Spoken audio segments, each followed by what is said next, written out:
ছোট ছোট স্যামরা স্যামরিগের ঈদের আনন্দ দেখলি মনটা একেবারে ভরে যায়। ঈদের দিন তারা কিছুতেই বাড়ি থাকবে না, শুধু কষে যে চলো আমাকে নিয়ে চলো, অনেক তালবাহানা করছিল। তাই ভাবলাম যে তাড়াতাড়ি ওকে নিয়ে যায়। আসসালামু আলাইকুম, সবাই কেমন আছেন? উঠে দেখি আমার মার সীমায় রান্না করা হয়ে গেছে। আর দীর্ঘ 1 মাস ঘর কোনো রকম গুছাতে পারিনি, কারণ আমি মেশিনের কাজ করি, আপনারা অনেকেই তা জানেন।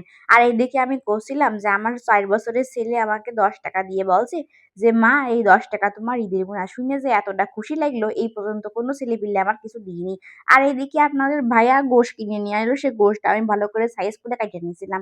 কাটা ধোয়া হয়ে গেলে চলে গেলাম বাইরে রান্নাঘরে, রান্না করবো সেই জন্য। অনেকদিন চুলোয় রান্না করা হয় না, গ্যাসে রান্না করে একবারে পেটটা গ্যাস গ্যাস হয়ে গেছে। তাই মনে করলাম যে মুখে স্বাদ বাড়ানোর জন্য আমি একটু চুলোয় রান্না করি। সসপ্যানটা 4-5 কেজি মতো গোশ ধরে, তা আপনাদের ভাইয়া কিনে নিয়ে আইলো। তা মনে করলাম যে এতে আজকে গোশ রান্না করব। গোশগুলো ধুয়ে নেওয়ার পরে আমি পেঁয়াজ দিয়ে দেব। এখানে আমার মা রসুন আর আদা ভালো করে বাইটে থুইলো, খুব ফিনিশিং করে। জয়ফল, জয়ত্রী, গরম মশলা, জিরা এইগুলো দিলাম। আর সেই সাথে এখানে যেগুলো উপকরণ সেইগুলো সব দিলাম।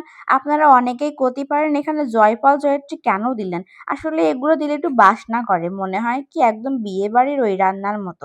এই জন্যই এই যেটা আমি অনেকদিন আগে থেকে দিই। যাই হোক, এদিকে হলুদ, লবণ, ধনিয়ার গুঁড়ো, শুকনো ঝালের মরিচ, পরিমাণ মতো তেল নিয়ে আমি ভালো করে কিন্তু এগুলো মাখাই নেব। কথাই আছে যত মাখাবেন তত কিন্তু খাঁটি স্বাদ হবে। বাকি ভিডিওগুলো সব স্কিপ হয়ে গেছে, আপনারা কিছু মনে নিয়েন না। তারপরে মাখানো হয়ে যাওয়ার আধা ঘন্টা পরে আমি চুলোয় বসাই দিব, দিয়ে ভালো করে জাল দিয়ে নিব। যেহেতু ভিডিওটা ছিল ঈদের দিন, তাই ভাবলাম সাদা ভাত খাবো, তাই একটু পোলাও ভাতের আয়োজন করলাম। তারপরে ছুটে চলে আইলাম কলা বাগানে শিশু পার্কে, কারণ বাচ্চারা খুব জ্বালাতন করছিল, এই জন্যই চলে আইলাম। এই শিশু পার্কটা কোয়ানে আপনারা যদি জাইনে থাকেন অবশ্যই কিন্তু কমেন্টে জানাই যাবেন আমার বাড়ি কোন জায়গা আর কোন জায়গার ভাষায় আমি কথা করছি। তাই ভাবলাম একটু সুন্দর করে একটু মডেলিং করি ওলো। তারপরে দেখলাম এক সাইডে একটু ছবি তুলতে গেলাম, আর বিটা আর বিটিকের ভিড়ির জ্বালায় আমি মোটে ছবি তুলতে পারলাম না। চোখ করেছিল শুধু মানুষ আমার দিকে, লজ্জার জ্বালায় চলে আসলাম এক কোনায়। চলে আসে তারপর ভালো করে ভিডিও করছিলাম, করতে করতে দেখি যে অনেকগুলো মানুষ ভিড় হয়ে গেছে। কছে আপা আপনি একটু উঠে যান, আমরা একটু ভিডিও করবো।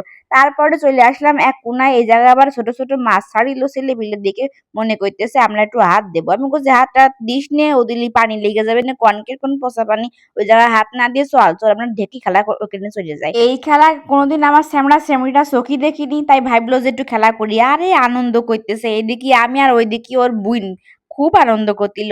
আসলে টুইন এই ছেলে পিলেগুলো বাইরের জগৎ তেমন একটা ছেলে না, সারাদিন ঘরের মধ্যে বন্দি থাকে। তা ভাবলাম আজকে ভালো করে ছাইড়ে দেব। ছাগল গরু যেরকম ছাইড়ে দেয় মাঠের মধ্যে, তারা আরামসে ঘাস খেয়ে বেড়ায়, ঠিক তেমনি আমার এই ছেলে মেয়েগুলো এরকম হয়েছে।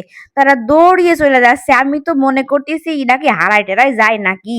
তারপরে চলে আসলো এই রাইডি, এখানে এসে কষছে আব্বু আম্মু আমাকে গাড়িতে না চড়ালি হবেই না। এই জায়গায় কিন্তু কান্নাকাটি শুরু করে দিলাম। ভাবলাম যে না, একটা লজ্জার বিষয়, তাড়াতাড়ি করে রাইডি উঠোই দিই। রাইডি উঠোই ভাবলাম যে ভিডিও না করলে তো হবে না, আপনাদের মাঝে শেয়ার না করলে হয়, কোনো কিছু করার দিনই। তাই ভাবলাম যে এই যে উঠোই ছেড়ে দিই, যাক উঠে খুব আনন্দ। আর এইদিকে বেচারি আমি শুধু চোখ করে তাকিয়ে আছি কখন আমার বিটাটা এসে আমার পাশে একটু বসবে নি। তাই ভাবলাম ক্যামেরা বন্দি করে রাখি দুইজনের কিছু মুহূর্তগুলো। পিটাপিটির কিরাম হলো অবশ্যই কিন্তু কমেন্টে জানাতে ভুলবেন না। আর কিরা কিরা আমার মতো এরকম ছোট ছোট মুহূর্তগুলো ক্যামেরা বন্দি করে রেখেছেন অবশ্যই কমেন্টে জানাতে ভুলবেন না। অনেকদিন ধরে ভাবছিলাম আমি আমার জেলার ভাষায় কথা কব, তা সময় হয়ে ওঠে না। ভাবলাম যে ঈদের দিন থেকে শুরু করব, কিন্তু এতটা ব্যস্ততার জন্য আমি সময় করতে পারিনি। আজকে ভাবলাম যে ভিডিওটা দিব, তা কেমন হয়েছে অবশ্যই কমেন্টে জানাতে ভুলবেন না। আজ এ পর্যন্ত, আল্লাহ হাফেজ।